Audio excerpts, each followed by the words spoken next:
ladies, T-birds, just happen to be watchers of my shit. My name is JImmiPynk, and Dilton Doyley's dead dad did it. My thoughts exactly, Betty.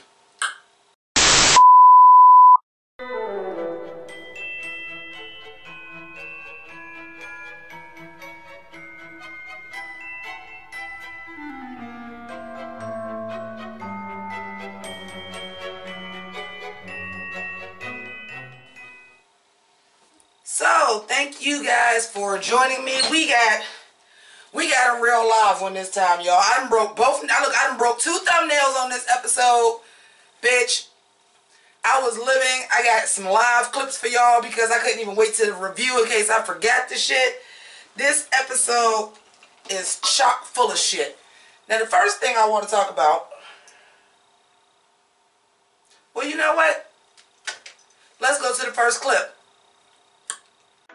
Okay, before I get engaged, we like 20 minutes into Riverdale, right? And I got to say this before I forget it. So excuse the interruption, pardon the interruption, and all that. It's 10 minutes of footage missing. And the lawyers ain't catch that shit, but Veronica did. And also, it's in her motherfucking portrait. It's in her fucking portrait. It's in her fucking portrait. Also, in case I forget to say this in the review, I told y'all asses, Claudius Blossom is the goddamn Gargoyle King. Penelope done came up with this goddamn story. But we seen the flashback. And both of them said they didn't set it up. Now, who Penelope covering up for? Could it be Claudius Blossom? I'ma just throw this in the review some fucking where. But I had to get that off my chest. Not now, but right now. Okay, so like I said, we gonna see. I told y'all asses Claudius Blossom is the goddamn Gargoyle King. Tell me I'm lying now. Tell me I'm lying now. All the signs point to it. If it ain't Claudius, Clifford ass is still alive, pretending he Claudius and it's Clifford. It's somebody in that goddamn Blossom house. It's one of them. Mark my words. Now, I'm going to try to go in order on this one, because we got a lot going on. So the very first thing we see is Archie's D'Angelo. You know, that male thing. I fucking love that on a man. God damn it. That cut right there. Where like that's where his brand is at. And then he got shivved right here. My question is like, oh, you fucking with all that? The shit is infected so much that you risk your freedom to leave the bunker and go to a doctor. And you got a brand in your pelvic region. But you and Veronica was fucking.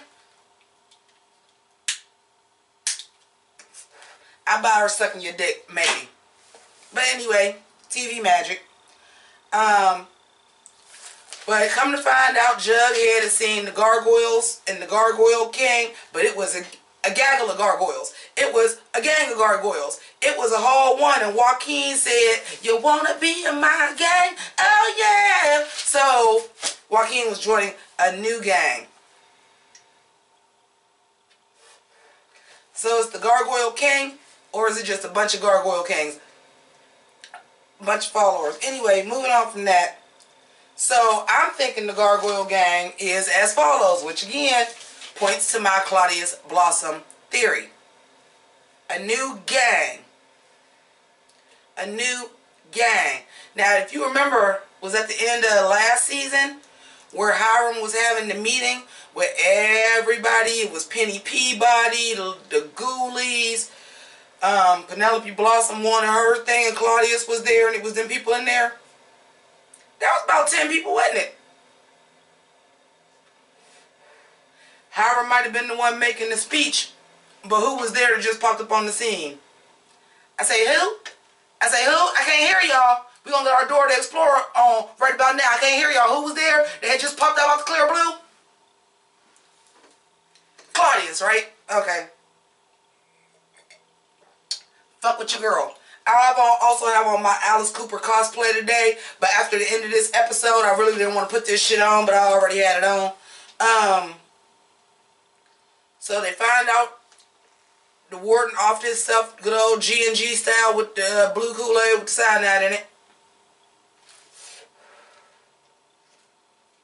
Let me see. What is this? Fucking with that last. I don't know what the fuck that is. Oh, the brand on the crotch. The sheriff coming around questioning people because you're a criminal too. And all of this, Reggie make his little smart ass comment. You can check my house, you know what I'm saying? Then Josie ass gets stuck. Josie. And I was mad we didn't have a moment of a sweet pea or a Reggie bailing her out like she don't want to tell y'all she was with me. I really wanted that to happen, but instead what happened is creepy ever never bitch made Josie have a seizure. And you made me mad because A, Josie finally got a goddamn line. And I was like, oh, this bitch gonna be the weak link? The black bitch on the show don't know how to not snitch. Riverdale writers, get that shit together. But then she had that seizure. Right after that bitch ever never bitch spoke. Evelyn ever never. I'll never want to see them again. But of course we going to the farm next week. So there's that. So Fangs and Sweet Pea. You know. They the capos. Jughead like, yo, this what it is. We about to go find Joaquin. First of all, he was supposed to be protecting my homeboy. Now what I didn't like is Sweet Pea like a serpent harming another serpent. Didn't y'all all hold Penny Peabody down and cut her tattoo off? Now she our enemy? Okay. And secondly, I thought Archie just got that tattoo so he wouldn't be fucked with in juvie. Not that he was an actual serpent. Everybody can't be a goddamn Southside serpent. That's just the king's best friend. That was enough. The king said, protect my nigga when he was up in here. You, instead of protecting him, you shivved him. Nigga, you gotta go. You gotta pay for that shit. I do like when Jughead get in boss mode, though. I like when Jughead get in boss mode. When he really like, okay, I am at the end of the day the leader of a gang, and I gotta get on my gang shit. I love when Jughead do that. But he basically told him, like, you know you ain't going nowhere unless you tell me what's cracking, Joaquin. What's the deal? So, of course, Joaquin spills all the tea. And Joaquin paid for it with his life. We now know Archie's brand means sacrifice. He was marked for death since he came in the dough. Now, for some of y'all, y'all still is not realizing there's no goddamn way to this Hiram Lodge. It's the man in the black suit. How else to throw off the scent of a blossom than by not putting them in red? Holla if you hear me. I holla. But anyway. Also, wasn't the blossoms at one point in time trying to recruit Archie? And Archie turned them down? Holla if you hear me. I holla. Now. So, Betty decides, let's get all the adults in the speakeasy. This is when the shit gets silly.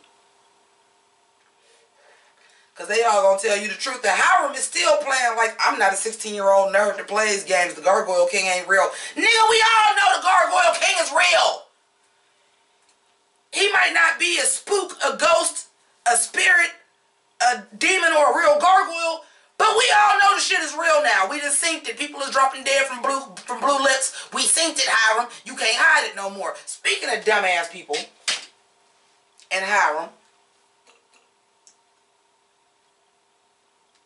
and Archie. Archie, you are essentially escaped from prison. How about that you don't try to go find the people that get your name cleared? How about you don't do that? How about you sit your ass in that bunker? Veronica? How about you don't do shit in the house that you still live in with your devious ass father and you listen to shit with earphones on, you can't even hear him come up? Y'all got that much money, you got a lock on your door, bitch. Or better yet, take your ass to Betty's house. Take your ass somewhere fucking else. In school, at a library, over Cheryl's house, over Josie's house. Somewhere else than besides in the house with Hiram, with Archie's case files laid out all over the shit when you know your father got something to do with it. And then you always smug about it. Well, Daddy, Archie's never coming back. You're not supposed to know he escaped, you stupid, silly bitch. It's y'all fault. Let me tell y'all the truth. When they broke up, that was the one part of the episode I did not like at all. I wasn't crying. I wasn't sad they broke up. Archie broke camp. Can he stay gone? Go on down to Greendale. We'll see you on Sabrina. And then you can get off by one of the weird sisters. For real. Because Archie's character gives me all of the bad vibes. Like, I can't stand him. Because he always want to do the right thing to everybody else's detriment. Sit your ass in the bunker. Shut the fuck up. Everybody else will get it together for you. You see, you got exonerated that fucking quick. Sit the fuck down and shut up.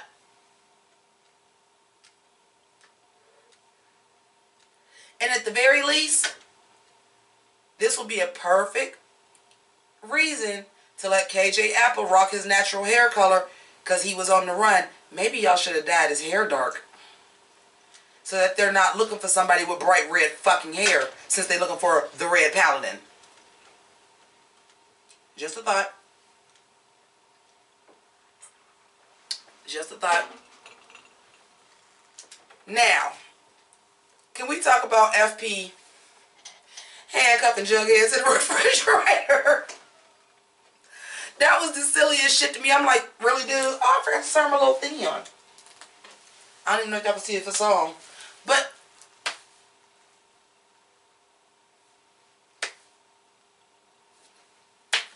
what was that gonna do, FP?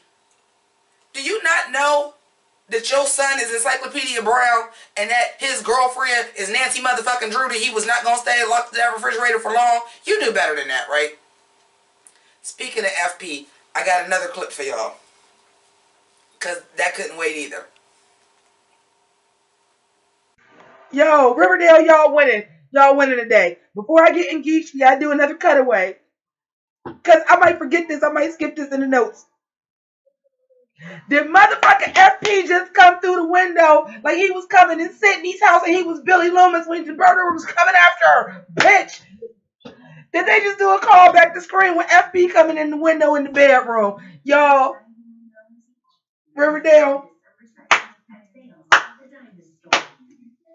I'm feeling this episode. I'm feeling this episode. Back to the review. So that Scream reference. Now, I was all up in Miss Twitter, and people were saying they caught the Scream reference, but they're all saying, "Oh my God, I hope that doesn't mean FP is the Gargoyle King." FP is not the fucking Gargoyle King. That was just a nice little nod to Scream. He's not the Gargoyle King. He's not. He's not. And you want to know why he's not? Because when Betty sent out invitations to the Midnight Club to tell them that they needed to come to the meeting, if FP was the Gargoyle King, he wouldn't have came.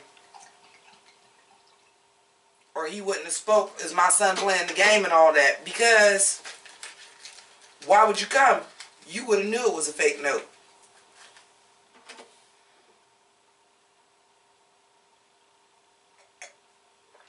Know who wasn't there? Claudius Blossom. Let's talk about Dilton Doyle's dad being murdered. And everybody covered it up. And Penelope Blossom is the one coming up with the story that it was Dilton Doyle. Even though we seen in the flashback episode that they were both the game masters and neither one of them had set the shit up, so she knew she was lying. But try to blame it on the dead dude. I get it. But then come to find out he got poisoned by oleander. Only one person grow oleander. It's at the Blossom's house. But it wasn't Penelope. Oh, I believe her story about him trying to get on and leaving and the next day he was dead. I believe all that. I absolutely believe all that. Because she really never loved Clifford Blossom. We seen that in the flashback episode too. She just felt safe. They was basically grooming her to be that. She wanted to keep her lifestyle and she wanted to stay safe. I believe the story about him being in love with her and all that shit. I believe all that. I believe she probably was going to go with him.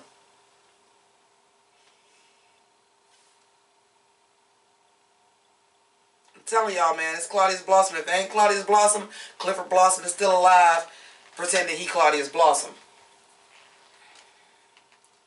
I'm just saying. I'm just saying. What else here we got? I really thought the footage was going to end up being in Veronica's portrait. I still think something of importance is going to be there. It might be some Gargoyle King shit. It might be something. Howard might have some dirt on the Gargoyle King. Maybe that's why he was buying up the South Side. And we're going to find out Howard is really not a bad guy. He's just stuck in this game too. And he was trying to find a way to shut the Gargoyle King down. Because I always felt like it was an underlying thing of why he was trying to buy up the South Side, and it wasn't for him. Or it was a revenge plot, or it was another reason for that. And eventually, you can't just have somebody's parent just be the villain the entire time. He either has to get caught or get redeemed. And we just got him, and he's so juicy, and they about to bring in his wife. They done brought in his kid. He ain't going nowhere no time soon, therefore he can't be the Gargoyle King. He might even get vindicated, have to save Archie's life or some shit. Speaking of Hiram, where he ain't so innocent at, let's put a hit on these witnesses. They done killed them all, and of course one of them is still alive. Archie is like, it's my fault. Yeah, it is.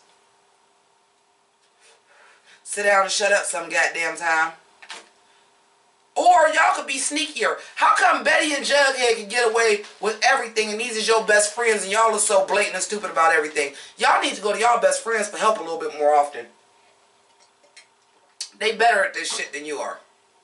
Just straight up. And for real, for all of y'all that says Archie and Betty is going to be in game, fuck no. Bughead too goddamn strong. Bughead show. They might not have meant for that to happen, but that's what happened. So y'all can put all that to rest that Betty and Jughead is ever going to break up. They're not. It's not going to happen. And Betty, while Jughead is off with Archie, because they didn't kill Joaquin and he felt a little guilty about that. Alice, bitch, I was rooting for you. I'm dressed like you. I just said, nobody is talking about how Betty went from being like uptight and stuff to her having on her little hippy dippy shirts and still wearing like her Southside shit, you know, like loosening up. And we had forgot about that damn farm. Well, now the Gargoyle King was in the house. And we talked about that with Skeet Overs doing the scream thing, trying to get in the house, but the Gargoyle King was in the house and put Dilton Doyley's dad grave in the bed and all that shit.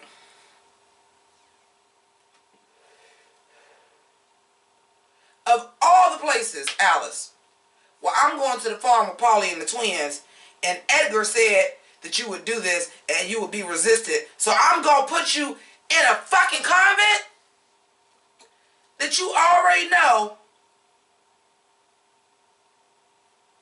fucked your daughter over. I'm sure you already know they went and rescued Cheryl out of there. Why are you still sending your kids to this goddamn nunnery? And then everybody was painting pictures of the goddamn Gargoyle King. Alice Cooper, I'm real mad at you right now. Well, Kevin got some more lines. Can't wait to find out next episode when Kevin finds out Joaquin is dead and how that affects him. But also, y'all teased us with the Josie, Reggie, Kevin storyline that we still ain't heard shit about. Riverdale writers, stop fucking with me. And then Cheryl and Tony wasn't in the episode at all, but it was calling all serpents for a manhunt. Okay. Okay. I'm gonna let that slide though, because overall, this probably was the best episode, excluding the Midnight Society, and I'm going to exclude that because they were not playing themselves. They was playing their parents. But I think this is probably your best episode this season, so keep it up.